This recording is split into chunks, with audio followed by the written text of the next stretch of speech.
The training I see most people do on the air bike is just flat out wrong. Like it's not even like close for a lot of people. Like they go straight to the lactic work, the painful stuff, the stuff where you feel like, oh my gosh, I just feel like I was sucking on the tailpipe of a car or like drank battery acid or something like that. Like your muscles are all burning, your lungs are burning, everything hurts. You feel like you're dying. Most of your training should not be that. Most of your training that you should do on the air bike should be longer, easier aerobic endurance work that will, yes, extend into lactate threshold or VO2 max, or maybe even a little bit higher than that. Or you'll spend more time on powerful bursts that aren't super painful. So actually alactic power or alactic endurance. So that's anywhere from like 8 to 12 seconds to up to 18 to 20 seconds. So you're really not getting into that 30, 40, 50 of that really painful zone where you're unable to repeat that effort if you came back and did it again. The goal is for you to create sustainability regardless if that is sprint or that is a longer enduring effort. Either way, you need to come back and hit that again because you're not so wrecked from the first times that you actually hit those intervals. So if you're doing a lot of those mid-range efforts, you're probably not even able to create effective power or efficiency on the air bike, which that's the whole point. And if you're spending all that time in that mid-range, you're kind of burning the candle at both ends and probably seeing minimal adaptation from that stress. So please stop wasting your time. Please let me help you and be your sensei and teach you the ways to train on the assault bike.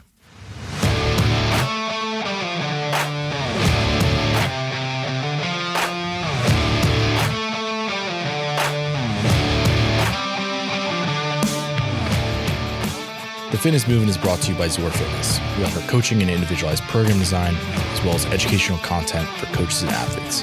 It's all one place, zorfitness.com. So realize that this is not just about the assault bike. I named it that because that is searchable. No one searches the term air bike. I'm just going to be talking about all of them. So realize that you have a Rogue Echo bike, if you have a Schwinn Airdyne, any of those sort of models, that's going to be perfectly fine, and all this is going to apply to it. If you're more curious about comparing these different brands, I actually wrote an article on this. It's called Rogue Echo Bike versus the Assault Bike Battle of the Brands. I will link to that in the show notes. If you go to zorfitness.com/podcast/005, this episode's number, you'll get the show notes from this show. That's the case for any show. If you go there, I don't only outline the shows, I'll put helpful little resources in there. So for example, for this show, I'll link to that article. I broke down the assault bike for an actual movement, and that one I did say specific to assault bikes, so you can go check that out. I will link to RPMs versus watts charts and some other things like that. There's kind of neat resources as well as the actual outline for this episode. So go check that stuff out. I'll also link to videos that are actually showing and demoing how to set up your assault bike for optimal power output, some stuff like that. So go check that out. Again, that's zorfitness.com/podcast/005. So let's talk about it. Rogue versus Assault. Those are the two main brands. If you go into most gyms around the country that are kind of functional fitness gyms, you're going to see that they have either Rogue or Assault, and sometimes a mixture of the two. And that is one reason why online qualifiers like the Open have not adopted an air bike into their events yet.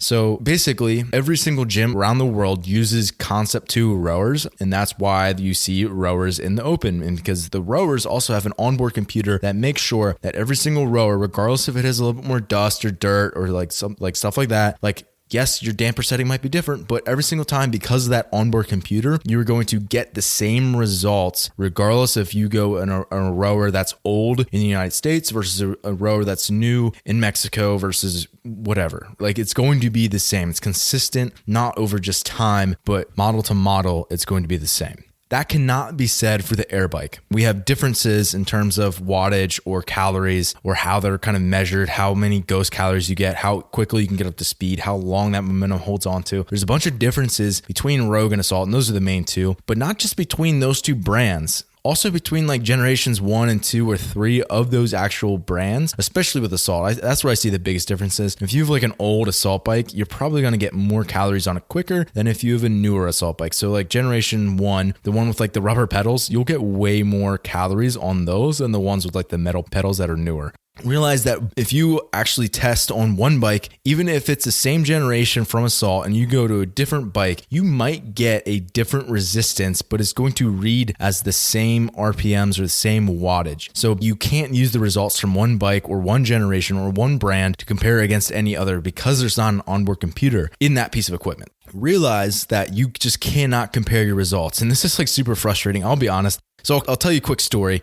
So when I was a full-time coach at a gym, I had everyone fighting over this one bike in my classes because everyone knew that one bike, it got nicknamed Seabiscuit because you could go at the same bodily output, you would be able to get a much better result on that bike. It just spun easier because the fan blades are all like warped. They were just distorted. So it would spin a lot easier. I think I was able to sustain nasal breathing and get like a 180 cal 10-minute assault bike test, which is really good for especially being able to like be sub-maximal.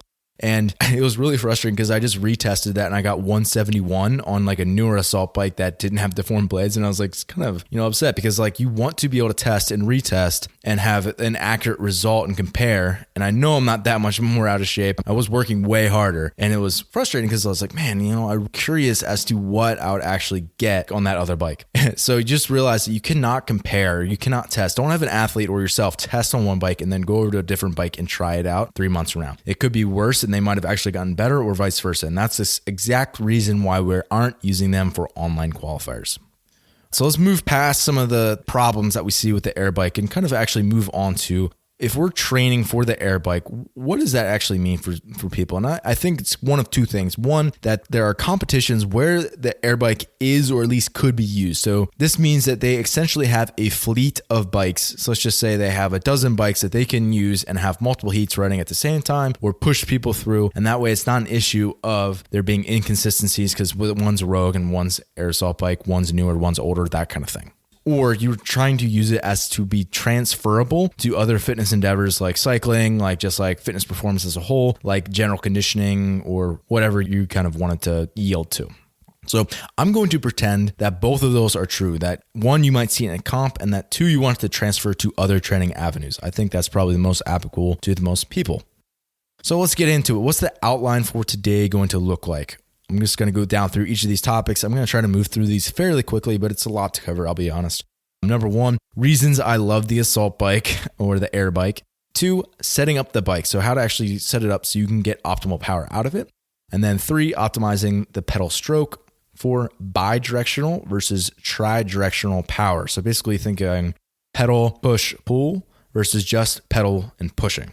5, no gears. There's no gears. So what are the implications of that? 6, technique for metcons. So how should you attack certain types of workouts? 7, power and dosage. So if you have a powerful athlete, how much dosage, like total time or time per interval, should they get? Kind of dive on that. And then energy systems testing on the air bike. And lastly, some training protocols based on if from that testing we reveal that person is a powerful versus enduring type of athlete. So it's a lot to cover. I'll try to be quick with it, but at the same time, I do want to give it justice. So without further ado, let's jump into it. Reasons I love the air bike. I love the air bike. Number one, and this is true for all ergs, by the way. I love them for warm-ups. I love them for cooldowns. I love them for recovery days, rebound sessions, and just blood flow work in general. But there's specific reasons why I like them. And I'm going to go through 6 of those reasons here. Well, number one, it is low eccentric. We have to realize that for the bike, there's a seat and you are sitting on that seat. And that's number one, your body weight supported. So you almost naturally have a less eccentric demand. So if you're running or doing double unders or gymnastics, gravity is involved in those so much and you're having to support your own weight. That does become, as simple as it is, an issue if you're doing it a lot. So it's a low eccentric environment. So what that means is that as the muscle is contracting, it is also getting longer. So think of it as you're lowering a squat. So you're still fighting against that load, but your muscle is also getting longer as it's doing that. So that's actually where you get sore from. Unaccustomed eccentric contractions, or just like if you're handling too much volume in that, if it's heavier than you're used to, if it's just not a pattern that you're used to, all those things will make you sore. So if you have some sort of delayed onset muscle soreness, typically it's from a higher eccentric environment, and the air bike is a low eccentric environment, which is one of the reasons why I like it. People don't get sore from it. 2, there's a low mobility demand. So at no point is any of your joints really taken through an extreme range of motion. 3, there's really low strength demand. So obviously in order to get a good score or to be powerful on the bike and produce a lot of wattage, you have to be strong. But at the same time, that's not a requirement for you to actually get on the bike and start moving, where it is for things like muscle ups or any gymnastics really, or even standard weights for weightlifting. Weightlifting as an external load again in this case. 4, low skill demands. So it doesn't really require any skill. Again, if we go to moving external loads, even if it's simple as a deadlift, that takes quite a bit of skill relative to a salt bike. And we could do the same thing for touch and go snatches or box jumps or any of these other higher skill things. Gymnastics are all really good examples of that. 5, it is full body and it is systemic. It's kind of redundant there, but just realize that there's less local stress and fatigue because you're using your entire body. So because you're using your legs, your arms, and potentially multiple muscle groups within all of those, and it's really pretty well balanced, that you are going to have less local fatigue, and that means it's more systemic by definition. And then lastly is that you can test, and as you're testing, you can go full send. You are safe in that environment to redline, which again cannot be said for a lot of other testing scenarios. So if you are doing open workouts and the open workout is muscle ups, box jumps, and touch and go snatches, that's not a super safe environment, especially if you're a novice or especially if you don't have great position or skill under fatigue. That's going to be an issue for you versus I can take someone who's detrained and put them all the way to the red line, and I don't have to worry about them coming off a box jump or returning a bar down to their hip in a snatch or any of those sort of things. It's a very safe environment for them to redline, for them to go hard, for them to really figure out what is your true aerobic or anaerobic or alactic threshold. And I know that you're probably going to be safe as you're doing that. So those are all reasons why I love the bike. Okay, let's get into setting up the bike to be in an optimal position. So this is not just optimal in terms of how you organize the bike, but optimal for your body so that you can produce power. And you're going to optimize for your leg drive, not for your upper body. So your upper body, yes, it needs to be in a decent position, but really that contributes much less to the total output on the bike relative to your legs. So your legs are the big muscles. They're going to be driving the majority of the movement. That's what you want to optimize that position for. So within that, there's 2 places you can adjust. 1 is the seat height and 2 is the seat slide. So basically how high you are on the bike and how far behind you are from that axle point. The bigger the person is, the higher that seat's going to go, and the longer their femurs are, the further back they're going to go. So it's total leg length and their femur length. So the easiest way to find this position on your bike, take the pedal, move the pedal to the very bottom of the stroke, the lowest it can go, and then place your heel on that pedal. When you are at that position, if your seat is at the right height, you should have a completely straight leg. So your leg's locked out, but you shouldn't have to shift your hips where you're kind of reaching for that pedal and your one hip's higher than the other now. So if you're going through your stroke and you're having to reach a little bit as you get to the bottom of the stroke, that's too high. And if you're not going to, but if you can't lock out your leg at the bottom completely, then it's too low. So for most people, I see them having the seat just a little bit too low. And if they could go a notch higher, they'd probably have a little bit more efficiency to ease out of it. And the easiest way to figure this out is if you can go a notch higher and you realize that you still aren't shifting your hips, that's probably a good thing for the most part. Or if you're not having to reach with your toes, that's the other way you do it. So higher is better to a point. The other thing you can do and start to look for in this position is creating a plumb line from the front of your shoe or the middle of your pedal up to your knee. So basically a plumb line is if you hold up like a string with like a weight on the bottom, that's always going to be vertical if you think about it that way. You're going to hold that off the front of your knee, and that should land between the middle of the pedal where you'd actually apply the force and the front of your shoe, somewhere in that range. That's where you want that to be. This is going to allow access to both your posterior and anterior, so both like your glutes and your hamstrings and also your quads. And that way you can take advantage of both muscle groups and you're not just relying on quads all the time if your seat's a little bit too far forward. Once you've optimized for your leg drive, then you're going to lean forward a bit. That torso lean, it should be slight, that you are actually being able to get in a position where now you can both potentially push and pull on the handles. So when you're pushing and pulling on the handles, that at the terminal pushing positions, so like right where they go to kind of switch positions where they stop moving and then turn around, that's a really inefficient place to actually push and create power from. So you want to create most of your power if you are pushing and pulling to be kind of in the middle, almost like where your hands are going past each other versus at the ends. The ends are an inefficient place to create power. Let's talk about optimizing the pedal stroke. So the pedal stroke is essentially where, as you kind of trace that circle through space, where are you actually going to be pushing really hard versus not pushing really hard.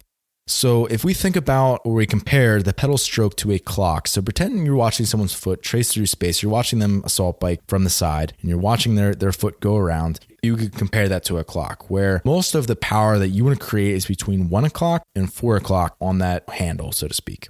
So you're going to try to dump most of your power during that time. Again, so right as your foot kind of comes past the top of the stroke from 1 o'clock down to just before your legs kind of extended at the bottom, 4 o'clock or 5 o'clock. And that's where you're going to push the most power. And this is because you have access to both your quads and your glutes during this time. And other places in the stroke, it's going to be less efficient because you're just having to rely on smaller muscle groups, or you just can't because you don't have clips on your shoes. Even if you did have clips on your shoes, you still don't want to like really pull up and be aggressive in that way. So as you're doing that, as you're kind of pressing in between 1 o'clock and 4 o'clock, your opposite hand's also going to be pushing onto the handle to create power and to add to that power. And potentially the same side is also going to be pulling as you do that. So if we continue on with that stroke, 5 o'clock to 7 o'clock, you can almost think of this as, it's at the bottom, but you can almost think of it as scraping mud off the bottom of your shoe if you're going to try to really apply pressure there. And it's not a super efficient way to do that, especially without clips. So I definitely don't recommend actively doing that. I mean, I would say play around with it and try to get a feel for it. But for the most part, you're not going to really try to actively do that while you're pedaling. For the back of the stroke, I mean, as you're coming up, you simply just can't apply any pressure because you don't have clips. So even if you did have clips, again, you wouldn't be applying pressure there. And then from 11 o'clock through 1 o'clock, you can think about almost kicking your foot forward as trying to create pressure that way. And that's relatively inefficient. And it's going to like put you in a really bad place in terms of like your quads. You're just going to blow up your quads if you try to do that. So I don't recommend that either. Most of your power output is going to be between 1 o'clock and 4 o'clock on that stroke. And this is just a natural pattern of contraction and relaxation that leads to efficiency ultimately. And for one, this is making sure we don't have venous occlusion. We're not getting a muscle pump from this. And two, we're allowing for a motor unit cycling. So basically certain aspects of your muscles turning off as other ones turn on. Your body's going to find a way to create efficiency within that pattern versus kind of continuously applying force and that burning out that muscle. That's not what we want to do. And that's a big issue for a lot of people, especially really powerful athletes. So that's not the goal with this at all. The goal is to create sustainable movement. So let's talk about bidirectional versus tridirectional power output. Bidirectional power output is simply pedaling and pushing on the handles, whereas tridirectional output is pedal, push, and now you're adding a pull onto it. If you are doing sprinting efforts on the assault bike, the goal is to create the most power you possibly can. You're going to use every avenue of power output that you can. So you're going to be doing pedal, push, and pull. If, however, you are working to be as sustainable as possible, and that's definitely not the same thing, we'll talk about that in a second, but you are going to be just using the most efficient means to get the work done, which in this case will just be pedaling and pushing. So you're not going to actively pull. The reason why the pulling adds another layer and actually makes it more difficult and less sustainable for the movement is because think about it, if you were pulling with your left hand and you're pressing with your right hand, you are creating a big rotational force. That's something you would do to like flip an object over. So you're creating this big force through your abs and your core, but yet you don't want to create any motion. So your core has to stop that movement. You have to create an anti-rotation force to actually stop that. So it's not a very efficient thing to do, and it plays a big role in taxing your respiratory muscles for not just breathing, but moving. And we want to make this as simple as possible. So we're going to move down to bidirectional output. So simply, you're just going to pedal and push with your opposite hand to kind of keep balance and be able to maintain posture and not really being super active with your upper body, because the upper body is in a super effective way to actually push on the bike handles anyway. It's not as effective for power output. Again, this is just the difference between sprinting and sustaining, and those things are just different overall. I mean, this applies to almost all motor patterns. There's one way to do it that's really sustainable and effective in terms of efficiency, and there's another way to be effective in terms of maximal pace or load.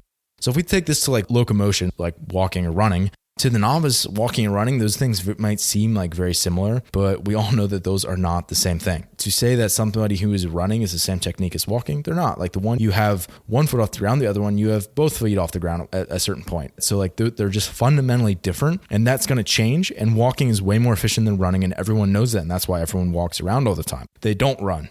So running, yes, people can be efficient at running, but if we're talking about what is sustainable at lower power outputs for longer periods of time, it's walking.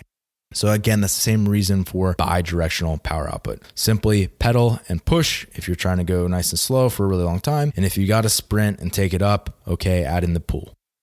Next, you're going to notice that the air bike doesn't have any gears. Like, what the heck? Since I was 5 years old is the last time that I had a bike without gears. And now I have all these bikes everywhere that don't have any gears. So what's the deal with that? Number one, realize that when a bike does not have gears, that means that the RPMs, so the revolutions per minute, how many pedals you're doing per minute, is fixed. It's tied with your wattage. So your power output and the number of times that you're pedaling per minute are going to be exactly the same, which makes it really cool because now we can look at someone's RPMs and we can just convert that really easily to watts because we know that there's no gears that they can play with. Whereas someone who is a cyclist and they're able to switch their gears, they might be spinning it really quickly, but they have low wattage, or it could be the opposite where they're just kind of going through lower RPMs and they're mashing their way through. And those are actually the exact terms that cyclists will use, spinning or mashing, to basically talk about what is efficient. So mashing, you can kind of like already tell like that's a kind of a negative connotation. For athletes, especially smaller athletes on the air bike, you aren't going to be able to get away from mashing, so to speak, where you are always going to be stuck in those lower RPMs and your joint velocities are always going to be slow. So it just kind of saps all the energy out of your legs. And this is why smaller athletes, especially smaller female athletes who are efficient, like the typical small gymnast has a really hard time on the air bike just because they're not efficient, because they can't be, because their RPMs are so low, and it just makes it really difficult for them. The one ways to overcome this is, number one, just continuing to work on the bike and get better at the bike. That's not a super helpful explanation. Realize that potentially you could get a geared bike or a bike like a bike erg, for example, that has gears, or at least you can change the resistance for, and to be able to start spinning at higher RPMs and get efficiency back in where those joint velocities are moving quicker, and that you are actually able to build efficiency back into that pattern and then start to slowly build into a little bit harder efforts and lower RPMs and slowly sort of carry over some of that efficiency into the lower RPMs. But either way, it's just going to be challenging overall to actually make that happen, truthfully. All right, so let's talk about technique for Metcons. I'm talking about calories here, so I'm not talking about distance. If you're biking for distance, you're not going to take on this approach, so caveat there, but very rarely do I see assault bike workouts or air bike workouts written for anything other than calories. Like distance just isn't common to see that. So this is majority of workouts, but realize that if it is a distance workout like this many miles or this many kilometers, that's going to be a kind of a different beast. But pretending that we have a rounds for time workout where you're coming back to the bike, and it's not like just pretend they're simple movements like burpees and running or something like that, and you're able to get to the bike and be at least kind of recovered enough where you can kind of get to work right away. What you're going to do is you're going to burst and then bleed is what I call it. So bursting in terms of you're going to get that work rate up and kind of build that momentum of the flywheel right away. And then bleeding, just kind of allowing your watts to bleed. So like just kind of letting them slowly wane over time. And what that's going to allow for is you realize like when you first jump on the bike, that first calorie takes like forever, it seems like. Once you've actually gotten up to speed, those calories go a lot quicker. So we have to kind of avoid wasting that time at the beginning of the workout, getting up to speed. So get up to speed quickly, get a little bit higher than you're actually planning on sustaining, and then bleed your wattage down to the place that you want to sustain that for however long you need to until you get off the bike, and then get off the bike. Ghost calories. So ghost calories being like you're off the bike, it's still going and you're still getting calories, still getting a score because the pedals keep going, which is kind of an interesting phenomenon, but that's going to happen. And if you build enough momentum, you could potentially use that to your advantage as well if it's in this for cal environment. I mean, it also applies to distance, but just to a lesser degree. So I call that the burst and bleed, and that's kind of the technique that I would be using. And if you're trying to game a Metcon, and you shouldn't always try to game Metcons, but if you're in kind of a competitive scenario, by all means, do it. Next, let's talk power and dosage. So let's just pretend you go into a CrossFit affiliate class and they're like, all right, guys, today's workout is 20-second interval sprints on the assault bike. And everybody's going to be looking around like, oh gosh, here we go. And they're going to look over and be like, oh yikes, Granny over there, she's going to have a really hard time on the bike. And then really what happens is you get done with the workout and everyone looks over and Granny's like not even breathing that hard. And she was like, man, I'm feeling like I could probably go for a run after this because I didn't feel like that was a great workout. And meanwhile, there's a 240-pound gorilla of a man who's rolling around on the floor over there. And you're like, wait, is that the guy who's like always squatting in the corner and he's like a complete animal? And you realize that he's the one who's actually like on the pain cave on this one. What you need to realize is the stronger the athlete is, the faster they can do damage to themselves.